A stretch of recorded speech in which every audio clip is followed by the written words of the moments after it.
I wish I had learned this truth many years ago. Be thankful for the days, good and bad.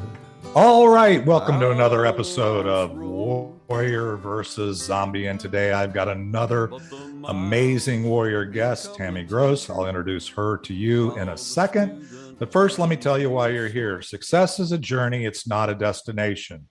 As warriors, we all have a history of ups and downs, wins and losses that are all part of making us who we are up to this point, and they provide a foundation for our path forward. In each episode, we all battle our inner zombie as well as those zombies in our world, and I interview entrepreneurs, artists, health practitioners, business owners, literally any inspired leader from all walks of life. Today's guest, Tammy Gross, is an awesome warrior. She's a #1 best-selling author, Scriptpreneur, and I always have trouble saying that, award-winning screenwriter, musician, and historian. She's been editing screenplays for writers of all skill levels since 2008, and with Tammy's help, A-lister Shia LaBeouf, his autobiographical script was transformed into the compelling story that is now the award-winning film Honeyboy. After her own screenplay-turned-novel became a bestseller and was slated for mid-2022 film production by an A-list TV producer, she began working with authors and now entrepreneurs to turn their ideas, novels, and life stories into screenplays. So, Tammy Gross, welcome to Warrior versus Zombie. How are things in Florida today? Well, it's actually a pretty nice day in Florida, considering that it's, we're getting into that hot stuff, that really bad hot stuff, but it's a very nice day. And I'm really happy to be here. I think that this show is awesome. I think that what you do and wanting to get to the heart of it, what you call zombies, I call a mountain. It's like moving a mountain. And so I love it. We're very much on the same page here. Well, I think that's the funny thing is I like the mountains, the zombie thing. The two most popular and successful types of movie franchises, you can relate to this being in that are two things: horror movies and zombies. So when it occurred to me that it was all, we had our warrior focus or our zombie focus. And I started this, I call 2020 the beginning of the zombie apocalypse.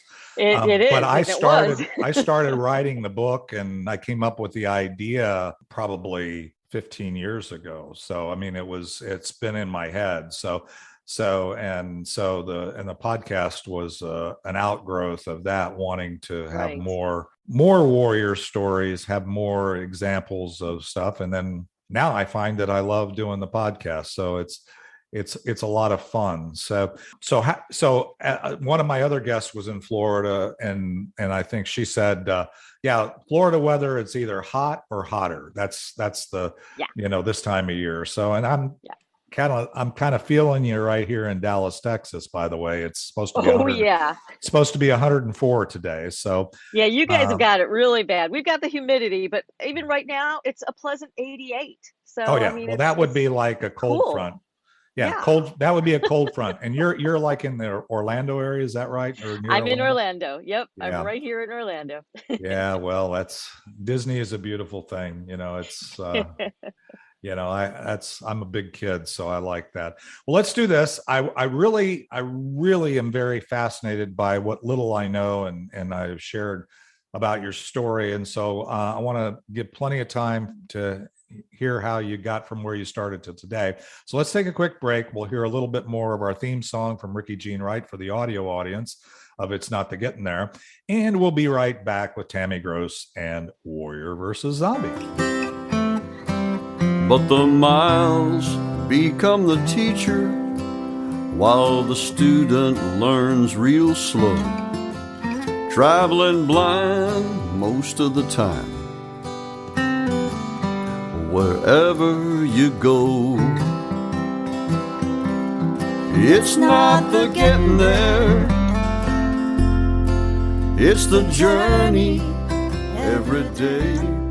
It's not a race to see. All right, we are back, and Tammy, I am really excited to hear your story. You've got a journey that kind of fascinates me. So tell me, how did you get from where you started? You get to pick where that is on your warrior journey, and to where you are today. Well, I can go way back, and I will. I'll go way back to before I was born.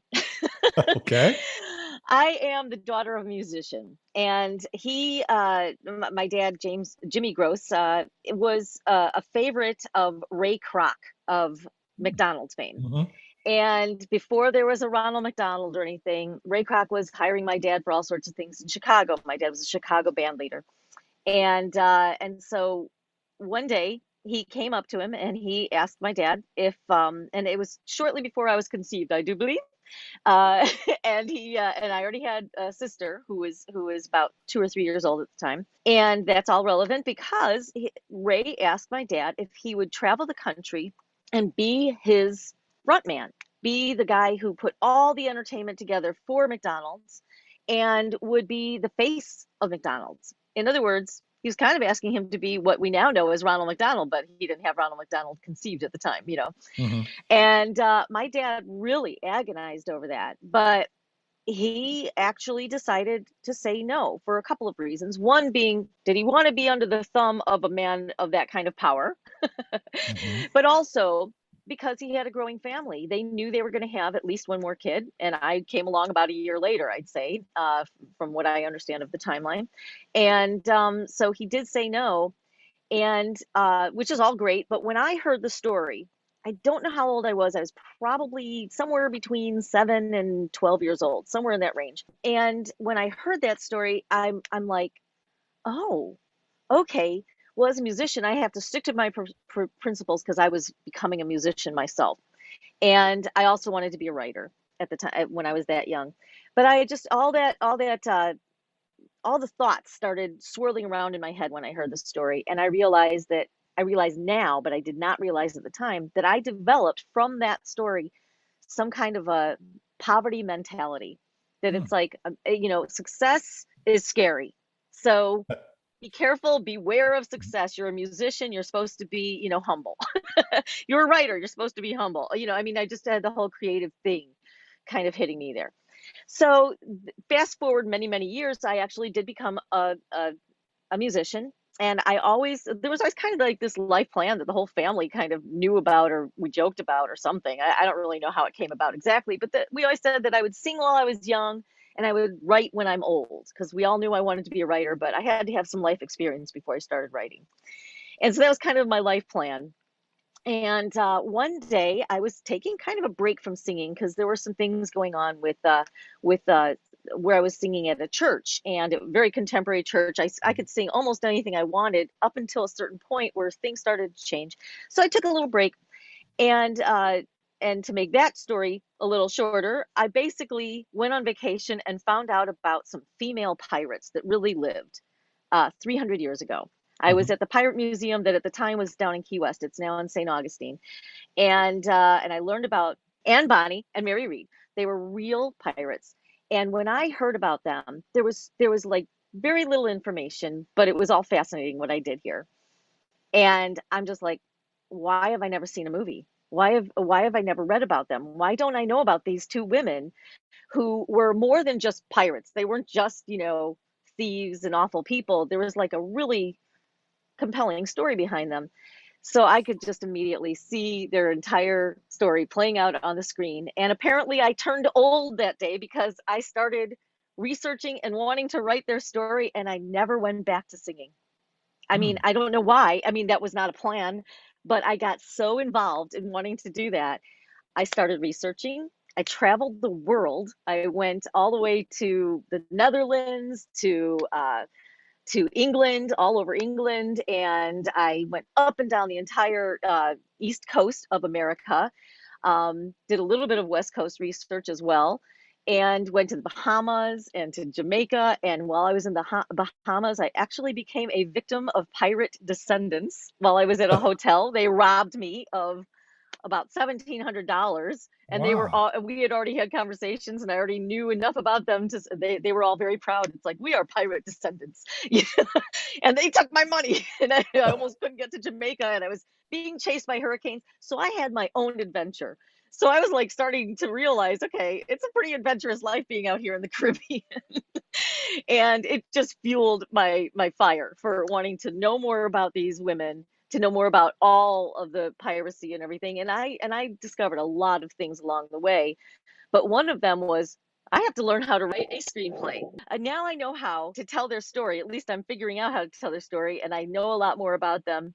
But how do you write a screenplay? So I suddenly found myself in a jam there, where it's like, here I have this great story, got to tell it. Not only don't know how to write a screenplay, but now I have to figure out, how would you get a screenplay into somebody's hands? How would you get it made? This is an oceany story, and those are pretty expensive. Mhm. And so I had some, as I call them, mountains to climb from there. But it did get me to the point where it's like I started a screenwriting group called Orlando Screenwriters that was amazing. And that put me to where I was on the right path, and I started learning more about screenwriting, and it became my thing, and got me on the path to where I am today, where I'm helping other screenwriters. So yeah, so I really am curious. The musician thing, for one thing, is my good friend Ricky Jean Wright, who's the singer-songwriter behind the theme song of this, wrote this song specifically after listening to me tell to my networking community and express things about the things that were important to me. And then he wrote this song, and I thought, that's fascinating. And it turned out it was just in time for me to launch this podcast. So I have a license to use that. And he's a singer, and a good singer. I mean, you'll hear him on the Hmm. when you listen to the audio, but he really likes writing. And as your dad, your family is a musician, sometimes that can be a zombie, if you will, or a challenge, in that your parents, your family, your friends, other people have a vision for what you should be doing with your life, or you may have seen experiences in their lives that you didn't want to repeat, right? You said, I don't want to do that. How would that play? I'm going from musician, it kind of almost sounded like it just happened, but what was that transition like? How did that go in your world? Well, yes, you're very insightful about that. It definitely is a part of things, right? My dad really never saw me as having to be. In fact, he didn't even see me as having any talent, because I didn't think I had any talent when I was younger. I had some kid, when we were in some kind of a choir in fourth grade, I think it was. He turned to me and he goes, "You're tone deaf," after I had told him, "You're singing the wrong notes." And he said, "Well, you're tone deaf." And I believed him. I believed him that I was tone deaf. And it took a few years before I was kind of discovered. And once I was discovered, then people were trying to make me sing all over the place. And I realized, that this weird little dream that I had was a real thing. I used to picture that I if I sang, like when I was alone, walking home from, I'm sure other people can relate in some way, I would be Mhm. walking home alone from the bus stop to my house. And it's about 5 or 6 pretty well spaced houses that I had to pass to get to my house at that time. And there was woods on the right and houses on the left, and a big ditch on the left, that almost everybody had woods before their house as well. So it was a nice area in Highland Park, Illinois. Yes, I am from Mhm. Highland Park, Illinois. So there's some baggage now there, but it was a beautiful place to grow up. It's Yeah. still a beautiful place. It's a place that will recover from what happened on July 4th this year. Yeah, And for I would sure. walk home from the bus, and I would be singing, thinking I sound like Karen Carpenter, because that's who I idolize. And I Mhm. would picture that a producer would be like hiding in the woods, hiding behind some trees or something. And he would jump out and he'd say, "You are the most wonderful singer," and blah, blah, blah. And it almost sort of worked out that way, because somebody actually did hear me singing. And that was at school, and it was in junior high. And I was just messing around with some other musicians, and they were playing a silly song, and I would sing and stuff like that. And they asked me to sing for a talent show that they were going to Mhm. do for the first time. And that's when I discovered I can sing. And that's also when my dad discovered I could sing. So that put me on a trajectory of, I now have the family behind me, because in the past, I was the noise in the background at home. We had a little baby grand piano that was never fully tuned, and I would be banging on that thing, and they'd talk about how loud I played, and I would just play the same songs over and over again, and they had learned to tune me out. So they all discovered that, wow, she has some talent, and I could present it as well. Although I had to learn quite a bit, and I learned a lot of that from my dad. So yeah, so I wasn't on any real trajectory until that happened, and that's when we realized, okay, well, you have to sing now, and then when Mhm. you're older. So that's probably around 13, the age of 12 or 13 is when I realized, okay, I'm going to sing when I'm young, and then I'm going to write when I'm older. And the reason I wanted to write, I had a cousin whom I had never met at that point, but she had written some children's books.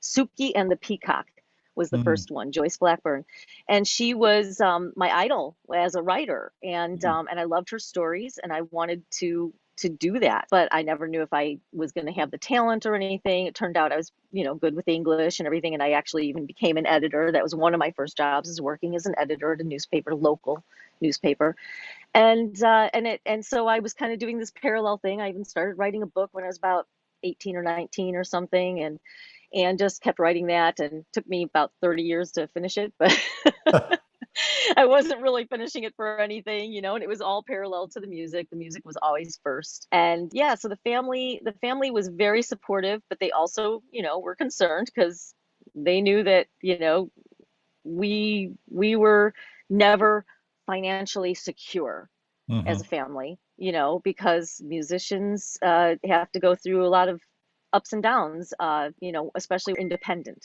as we were. Well, and in fact, that's all the warriors listening to this podcast, or a vast majority are said artists, entrepreneurs, small business Right. owners. I mean, everybody deals with the ups and downs of the journey, Yeah. and so it is a scary thing, and it is. And again, as an artist, whether you're a singer or an author or a painter, I've got a daughter who's a regular avid listener of the podcast, Hannah, and she's amazing. And she's really gifted artist, but, making, she can paint, draw. I mean, brilliant, absolutely brilliant. Hmm. But getting your work sold, making a living out of doing Yeah. that, that's a tough road. It can be you got to have things. But the fascinating thing is, as you went along, you said, you had an editor job, you had things in your journey. And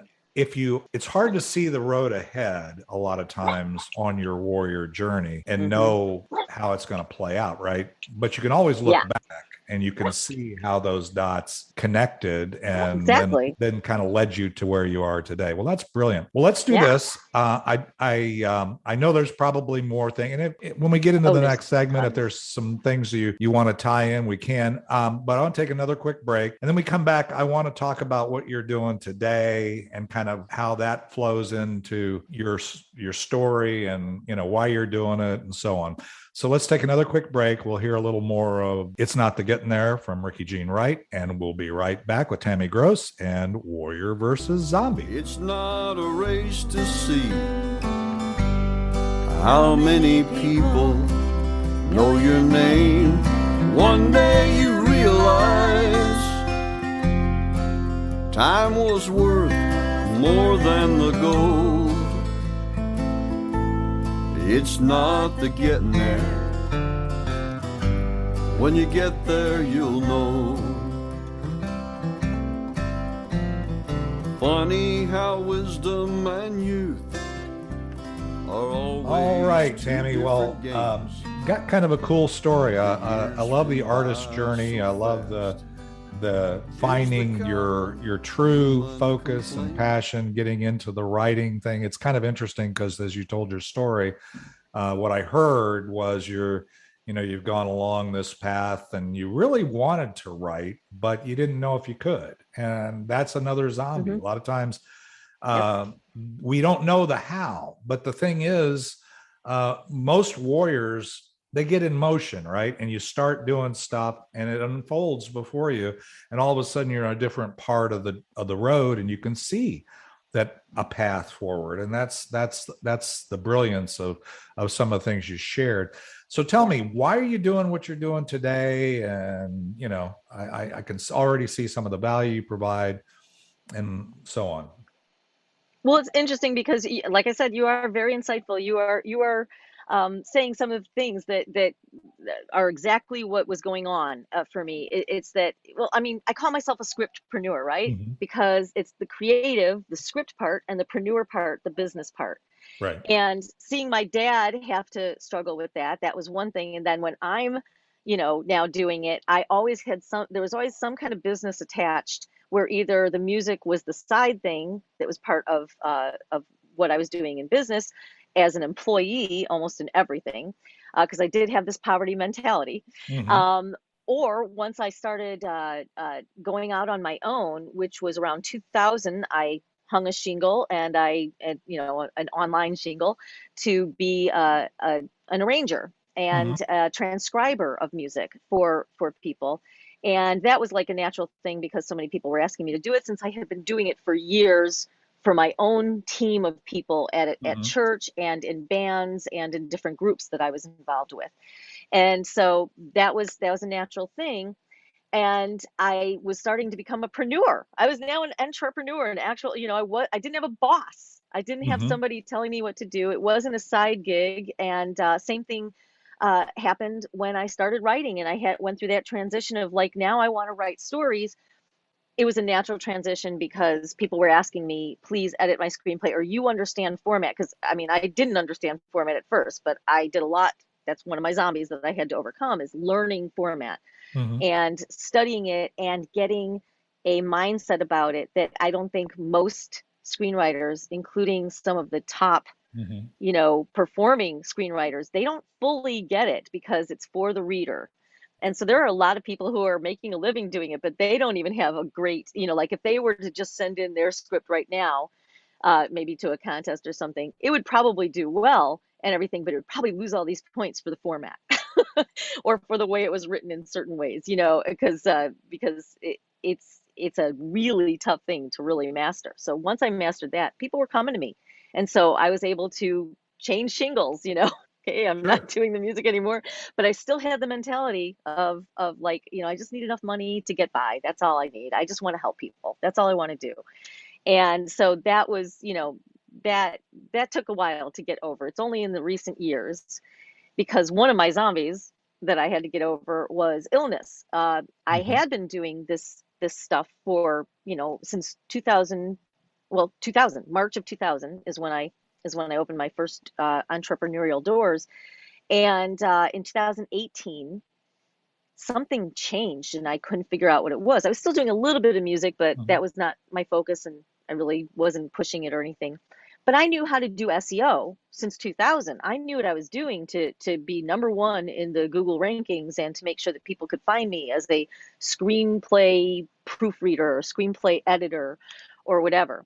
And I also had some word of mouth, and I did have a reputation by then, by 2018, because I had been doing it for a few years by then. And something happened where all of a sudden I was getting, fewer and fewer clients. I was still getting my return clients, but I wasn't getting anybody new. And it took a while. It took a full 6 months before I even realized something had really changed. And I realized, oh my gosh, when I look for myself, I'm at the bottom of the page, or I'm even on page 2, which is death. And especially back then. Mm-hmm. And then it took another 6 months for me to figure out, how do I fix this? And the way to fix it, apparently, as I was finding out, was content marketing. Right. And that was the killer to me, because I was an hours for dollars, low income person, basically. Mm-hmm. And I mean, I was only charging $35 an hour at the time. And which is just so sad, because it takes a lot of hours to edit a screenplay, or to create a chart for a music, and for whatever I was doing. It took a lot of time. So I was spending my time in my business, not on my business at all. Now, all the worry from that, before I could really start implementing everything I was learning and start doing content marketing and everything, I think I made myself sick. No, I know I made myself sick, actually. And I ended up in the hospital. And I had a stone that they had to take care of, but the way they took care of it, they even knew it was going to happen ahead of time. I uh, got pancreatitis, and I Oh, had to deal wow. with pancreatitis. And I don't mind talking about my age, but I was already in my 50s by the time this happened. So it was not easy to deal with. And that's what I had to deal with is, being in and out of the hospital. I was actually there for 3 months, almost died. Wow. Um, I didn't even realize how close to death I was until kind of afterward, and it was made clear to me by doctors and stuff. Apparently, one doctor came up to me whom I loved because he looked and sounded like a pirate to me. He had long hair, and he had the scrub thing on, and he had the earring, and I'm like, oh man, he's like a pirate. But apparently he's the kind of doctor that you never see. He doesn't come up, but he needed to let me know how dire things were and how there was one thing that I was having trouble with, and that was eating. I couldn't eat while I was in the hospital. And he's like, you've got to. I know it's disgusting to you, the look of food, the taste, the smell, everything, but you've got to do it. And he was giving me numbers and everything. And that was the first time I had an inkling that this was pretty dangerous. And later I found out, ooh, if he hadn't come up, or just the fact that he came up, that tells you that you were in trouble. So without dwelling there too long, it did Mhm. last for a couple of years. I was in and out of the hospital. So once I was pretty much free from the hospital, which has now been about a year and a half. I think Right. the last time I was in the hospital was in early February of 21. I have been doing really well physically. Mhm. I learned how to eat again. Dang it. Too well. uh, but I'm doing well, and I've been turning my business around and my business thinking and having an abundance mindset. And I will give a shout out to Pete Vargas. He is amazing. He brought in so many people when COVID hit. Mhm. So I was already kind of getting there. I didn't know I was going to go back to the hospital at that point, but he was getting me into a new mindset of abundance. It is time to start thinking about the fact that if you want to have an impact on this world, you have to have some money and some influence, and you have to be helping people in a more real way. And you can't be doing the hours for dollars because you can't get out of it if you're stuck in the hours for dollars. And so that really changed everything. He brought in like 75 people from Tony Robbins to he had major basketball players, he had major footballers, he had people who had no arms and legs who were like the most inspiring people in the world who were doing Mhm. big things in the world. And so he just brought in this parade of amazing people. Um, and just really helped my mindset, and that put me on a new path, and that made me want to help people more, want to be a warrior, want to not say woe is me, I'm in the hospital or I'm sick or anything like that. Done with all that, done with the just going to work hours for dollars thing, and wanting to truly help people and make an impact uh, in people's lives. And one of the ways that we do that is we share our stories. Mhm. And while I was working for, and I got sick after, I believe, yes, after I had done some work for Shia LaBeouf. But one thing that kind of brought me back to Shia LaBeouf and somebody that he actually would have known, I think, probably another big A-lister who you've never heard of. His name is Spiro Rosados, and he is a second unit director of big movies, like all the car chases that you love from Fast and the Furious. That's him. Right. He's the one who did Oh, like wow. the big motorcycle thing in Venom, and he worked on Transformers as a second unit director. So he's the one who gave us all those awesome scenes. Not on the same one as Shia LaBeouf, but still same franchise. And he had also a story about his life, just like Shia LaBeouf had a story about his life. And I realized these are the stories that make a difference. I wanted to know about how Spiro became to get to be a second unit director, he started out as a stuntman, but he started out as a stunt kid, and he had a Mhm. wonderful story, an amazing story. And that was the stuff that was hitting my heart. And I realized that's how people make impact, is they share their story. And that's my big message nowadays is share your story, change lives. That's a great vision. That's a great reason. What I call a unique reason. We all, I mean, as I always say, we all have a unique reason, a reason that I'm a Christian, by the way. So why Mhm. God put us on the planet, and Yes. why we're still here. So, you can go through your illnesses that you talked about and those kinds of things. But if he's not ready to take you out, you're going to continue on. And your goal is to overcome those things. And through that journey, I've heard even more of your story now that we took the break, about some of the zombies, the challenges you had. But the key Right. is you're focusing forward. I also love, you talked several times about the scarcity or the mindset, and not really. And that again is a huge zombie for a lot of warriors. Is I call it, there's a miracle of margin. If you have space Yes. above what it takes to keep your head above water, then you can start thinking about possibilities. But when you're underwater, all you want to do is, get air. You just got to get up Exactly. above the water. And it makes, looking for beyond the here and the now and the hour pay, getting paid by the hour. Okay, I need money. I've got to get more hours. But then as you pointed out, that consumed you in Hmm. the working in your business rather than on your business. And then you talked about, you know, the mindset. Again, we are a miraculous being. We all have a mind, body, and spirit. And Hmm. even you also said something else that was fascinating to me, and that is that you believe your mindset, what you were dealing with, made you sick. And I believe that is totally true, Yeah. because there's this thing called genetic and epigenetic, and the same people with the same genetic background, one can be totally healthy and one can be sick. Well, why is that? Because we either turn that propensity, those genes off or on. We give Right. through our through stress. Stress is a killer.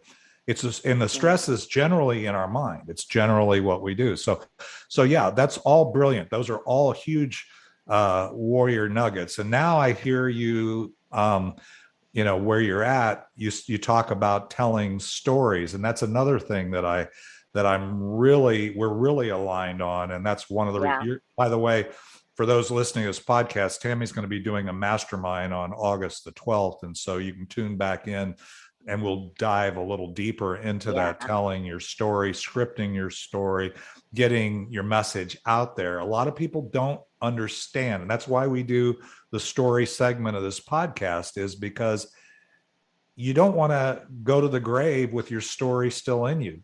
Your story is going to inspire. And that's the thing, is people think, getting your message out, making money, building a business is all about motivating people. To me, motivation is manipulation. People Yeah. become inspired by, which is coming from within. They Hmm. become inspired from your story. So your story is Right. very powerful. Now, one of the things you said, and you kind of, that I want to drill a little bit, and you're going to be talking to a mastermind of entrepreneurs and artists, Hmm. but you work with people who have, in the media, but now you've kind of pivoted, or you're expanding your impact to dealing with entrepreneurs. Is that Yes. correct? Yes. So I've tell me a little actually, bit I'm, about that. yeah, it's sort of a blend is what's happening. For the Mhm. last, probably 6 to 8 months, I have really been concentrating on, well, for one thing, I like speaking. I'm having fun speaking, Mhm. which is so weird because when I was a singer, I had a microphone. I had my little, well, actually, I had my SM58 Shure, but I had my little golden type microphone to me. And a microphone is for singing. And that was my thing from the stage when we would do sound checks. It's like they would ask me to talk and do a check. And I'm like, this is the only time you're going to hear me talk because I'm not going to talk on stage. And microphones are for singing, not for talking. And I have obviously flipped that around quite a bit because I Mhm. have been really having fun because exactly of everything that you just said. It's not only inspiring to be sharing your story and to want to help people in that way, but also it's empowering. Mhm. One of the things, or one of the many things that I had to overcome, or I should put it this way, many of the things that I had to overcome, all of my little zombies and everything were things that I had to figure out a simplification for. Mm. And it's like, because screenwriting can be very complicated. If you get into it too much and you don't get the right mindset, format can just overwhelm you. And it can be so hard when really it's just four little elements is all that format is. And so it's been my mission, I guess you could say, even when I was doing music, because I was doing arrangements, but I was doing very special kinds of arrangements that were for all musicians, for a virtuoso who could read every note and could do everything on site, to the person who just knew a few chords on the guitar maybe or Mhm. something. And these charts were great because they worked for everybody. It had some notes, it had some chords, it had some rhythms, but it was something that even if you didn't read music, you could read this. And that has been like a theme in my life, is that I like to simplify things so that I can figure it out, I can do it to the best of my ability. And then I love to help other people do the same thing, figure out that, or at least see it, what I've already figured out, or maybe they can even help me figure out how to make it even simpler.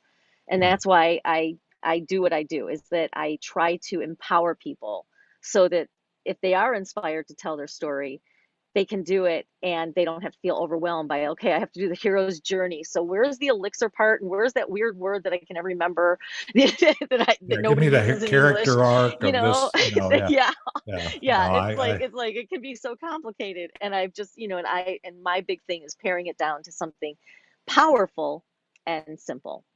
And that's yeah. what I do. And that's brilliant. And it's obvious your journey has informed what you do today. Um, the thing is, we're so much more aligned than we'll even have time to talk about here, because True. what you don't know about me is I sang in coffee houses and bars. I don't have any formal music Yeah. training. I've always worked with musicians. I love music. As I always say, music is my life. It's not my livelihood. My Right. favorite we did a whole set of Harry Chapin every time I did it, and he's a storyteller song, Major storyteller. and Yeah. yeah, and it's brilliant, and I love it, and those are the ones I like the best. And it does naturally flow to wanting to get people's story out, and then Yeah. I can hear your inspiration and desire to change the world through stories. And that's the thing, is I wanted to sing mainly because I want the stories that Harry Chapin would tell through his song inspired me. They were like a Yeah. soundtrack a lot of times to my own life. And I thought, I want to do Yeah. that. I want to have that on other people, which is kind of again, very similar to what you said. Well, we could go on and on. Let me do this. Good. Let's take one more quick break. And there's so many things you've hit on here that we could drill in. We may have to have another episode. But what I want to do is take a break. And when we come back, I want to hear two things. I'm going to want to hear, if we take away anything from this podcast, what would you want us to take away? Could be from your story, could be anything. And then when I want to know how we can stay in touch with you aside from on the Be Connected Sure. platform and whatever. Okay. So let's take a quick break, hear a little more Ricky Jean Wright. And we'll be right back with Warrior versus Zombie and Tammy Gross. Funny how wisdom and youth are always two different games. The years flew by so fast, is the common human complaint. The memories in our minds turn to diamonds in our soul, and by the grace of God, down the road. All right. Brilliant, inspiring, fun, all those things all wrapped into one. So I gave you a heads up. I know where we're going. So tell me, if we take away anything from this podcast, what would you want us to take away? I think there's two things, and I think I've said them pretty succinctly, but they're worth repeating, especially the last thing. But the first thing is, when you're overwhelmed, especially if you're a creative, but no matter what you're doing, but if you're overwhelmed, find a simpler path. That's so key, that you've got to simplify. Otherwise, you'll be paralyzed, and you can't move forward when you're just, facing so many things that you've got to hit on. And the big thing is, kind of the core of who I am and what I do is I want to remind everybody that when you share your story, you change lives. It can be any part of your story. It can be your whole story. It can be, but you change lives with your story. And that's why I do what I do. Yeah, that's brilliant. First of all, simplify. Just to expand upon that, because what I heard you say in your story, and it did come out in spades across the story, but the cool thing about it is it really distills down into breaking it down, building your bridge, what I call your bridge from the future, one Right. brick at a time. And you stay in motion. Take action, because when you say overwhelm and overcomplicated, what that translates into, right, is the anxiety of trying to envision doing something you haven't even started, or trying to do the whole thing. And you use the metaphor, which is a fine metaphor. And many entrepreneurs, artists, people look at the mountain ahead, right? And they say, it's too big, I can't climb that.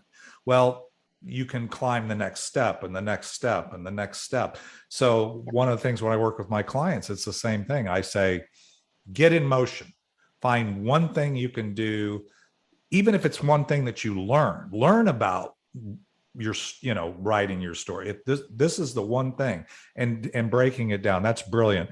And then the other thing is, absolutely, your story matters. The point is, nobody can argue with your story. You can tell somebody, hey, you need to do this, or you need to do that, or whatever, but you can't argue with my testimony, my story, where I've been, what I've come, where I've come, what I found, right? And that's another warrior message that every warrior needs to realize, is your story is yours. And if you're not sharing it, you're doing the world a disservice. So whether you share it in a screenplay or a book or a song, or from the stage or from a podcast, it doesn't matter. What the point is, your story matters. And I love that. Well, let's, the last thing I gotta know, I'm gonna leave the audience with, is besides obviously they can find Tammy Gross in the Be Connected platform, and we're going to work with you on getting that your presence there more built out. It's an amazing opportunity. It's not social media, it's social business, which is quite different. Nobody trusts media these days. Other people are in control of your message. You mentioned something already about all of a sudden finding out on Google you were gone. Well, because they changed the algorithm. The thing is SEO, those kinds of things. That's not Google algorithms. That's not, we have algorithms and Be Connected, but it's not that. It's basically you can find people you're looking for, and you can get to people you're looking for, and they're not, Big Brother isn't, trying to figure out a way to make you pay so that I can see you. That's not what. And we all live with that, right? But that's it. So tell me, how else can we stay in touch with you, Tammy? And then we're going to have to land the plane. Well, I'm going to keep it simple. You can just go to, well, it should be simpler actually, because I do realize Scriptpreneur is hard for some people.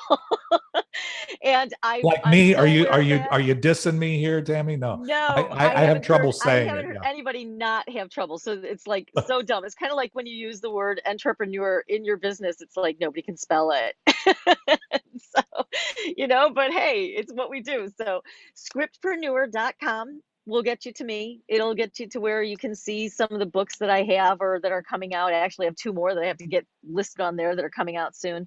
And one of them is on mindset. And so that's just the easiest thing. Scriptpreneur.com. And if you have trouble pronouncing and it comes out Scriptpreneur, I'm pretty sure that if you put a little E in there, it'll still get you to scriptpreneur.com, because I bought both domains.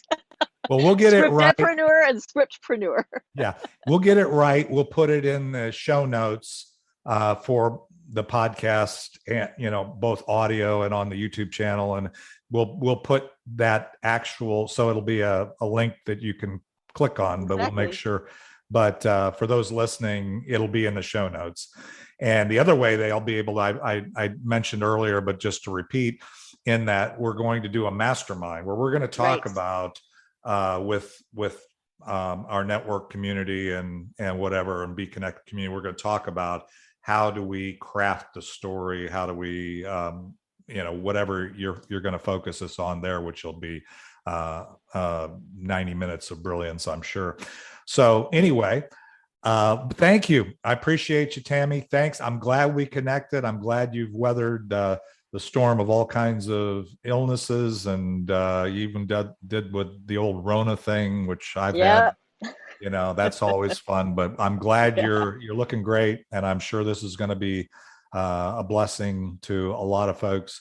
But thank you. I really appreciated being on this and talking with you. And yes, we have a lot in common, so it just seemed like a natural pair up for us to be talking about these things. That's great. Well, for those that are on this journey with us, we've come to an end. We're going to hear the outro of It's Not the Getting There. And we'll be back next week at 11 a.m. Central, and I'll talk with another warrior on Warrior versus Zombie. It's not the getting there, it's the journey every day. It's not a race to see how many people know your name. One day you realize time was worth more than the gold. It's not the getting there, when you get there you'll know. One day you realize time was worth more than the gold. It's not the getting there, when you get there you'll know.